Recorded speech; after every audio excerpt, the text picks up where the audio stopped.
Telugu Desam party అధికారంలో ఉన్నప్పుడు ఒక్కొక్క జిల్లాకు అనేక పరిశ్రమలు తీసుకొచ్చాం. నెల్లూరుకి చూడండి, సెమ్కార్ప్ తీసుకొచ్చాం. ఫోన్లు తయారు చేసే పరిశ్రమలు తీసుకొచ్చాం. టాటా లాంటి ఉన్నత పరిశ్రమలు తీసుకొచ్చాం. ఏం తమ్ముడు మళ్ళీ మార్చినావు? నాకని స్పీడ్ ఉన్నాను. 2 నిమిషాలు ఓపిక పడి బిడ్డ.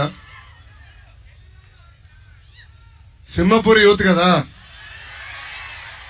అరే వెనకాల బా, ఏం చేస్తున్నావు? తగ్గేదేలే.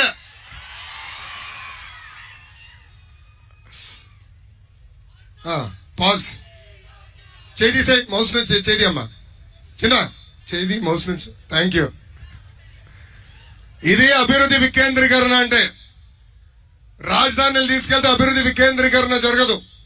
ఆనాడు ఒక్కొక్క జిల్లాకి పరిశ్రమలు తీసుకొచ్చి పెద్ద ఎత్తున ఆంధ్ర రాష్ట్రాన్ని మేము అభివృద్ధి చేశాం. ఇక్కడున్న యువకులందరినీ ఆలోచించమంటున్నా. ఒక ప్రిజనర్ ఎన్నికల ముందర ఏం చెప్పాడు?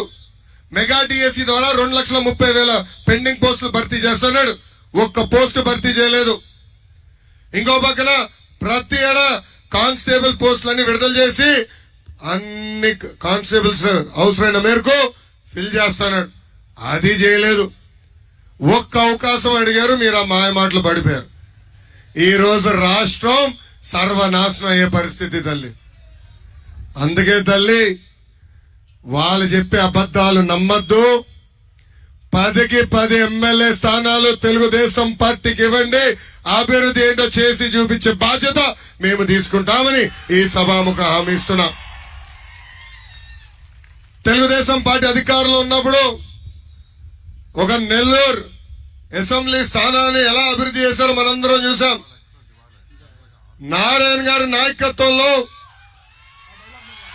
4,500 కోట్ల రూపాయలు ఖర్చు పెట్టి నెల్లూరు సిటీ రూపురేఖలు మార్చాం. భూగర్భ డ్రైనేజ్ తీసుకొచ్చాం. నిరుపేద కుటుంబాలకి దాదాపు 20,000 ఇళ్లు కట్టి వాళ్ళకి అందజేశాం. నారాయణ గారి నాయకత్వంలో 43,000 ఇళ్లకి ఆనాడు శంకుస్థాపన కూడా వేశాం. కనీసం భూగర్భ డ్రైనేజ్ ఉన్న పెండింగ్ పనులు కూడా పూర్తి చేయలేని దద్దమ్మ ప్రభుత్వం ఈ జగన్మోహన్ రెడ్డి గారి ప్రభుత్వం. యువత అందరికి హామీ ఇస్తున్నా, ఒకే ఒక నెల ఓపిక పట్టండి. తెలుగుదేశం జనసేన ప్రభుత్వ అధికారంలోకి వచ్చిన మొదటి సంతకం డిఎస్సి పైన ఉంటుంది. మా లక్ష్యం ఒకటే, ఉద్యోగాల కల్పన. అందుకే మేము ఇచ్చిన మొదటి హామీ, మన ప్రభుత్వ అధికారంలోకి వచ్చిన 5 సంవత్సరాల్లో 20 లక్షల ఉద్యోగాలు కల్పించే బాధ్యత మేము తీసుకుంటాం. ఇంకా ఉద్యోగాలు వచ్చే వరకు 3,000 రూపాయలు నిరుద్యోగ భృతి కూడా అందజేసే బాధ్యత మన ప్రభుత్వం తీసుకుంటుంది. ఇప్పుడు యువకులందరూ ఆలోచించాలా, 5,000 రూపాయలు ఇచ్చే వాలంటీర్ జాబ్ కావాలా, లేదంటే 50,000 రూపాయలు నెలకి వచ్చే ఒక మ్యానుఫ్యాక్చరింగ్ ఐటీ జాబ్ కావాలా అని ప్రజలందరినీ ఆలోచించమంటున్నా. ఇక్కడున్న యువకులను ఆలోచించమంటున్నా. నెల్లూరుకి అద్భుతమైన అవకాశాలు ఉన్నాయి. సమర్థవంతమైన నాయకుల్ని గెలిపించండి.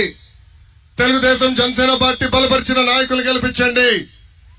నెల్లూరుకి పెట్టుబడులు తీసుకొస్తాం.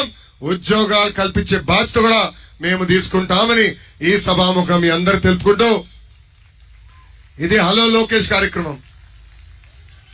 మీ దగ్గర నుంచి మీరు ఎదుర్కొన్న సమస్యలు కూడా తెలుసుకోవడానికి వచ్చా. ఇది ఒక ఇంటరాక్షన్ ప్రోగ్రామ్. ఇది మొనలాగ్ కాదు, డైలాగ్. చర్చ జరగాలి. ఎందుకంటే నాకు పరదాలు కట్టుకుని తిరుగుతాం అలవాట్లేదు. నేరుగా మాట్లాడాలి. మీకున్న ప్రశ్నకు సమాధానం చెప్పాలనేది నా ఆలోచన. ఇప్పుడు ఈ చర్చ కార్యక్రమం ప్రారంభించాల్సిన పెద్దలు నేను కోరుతున్నా.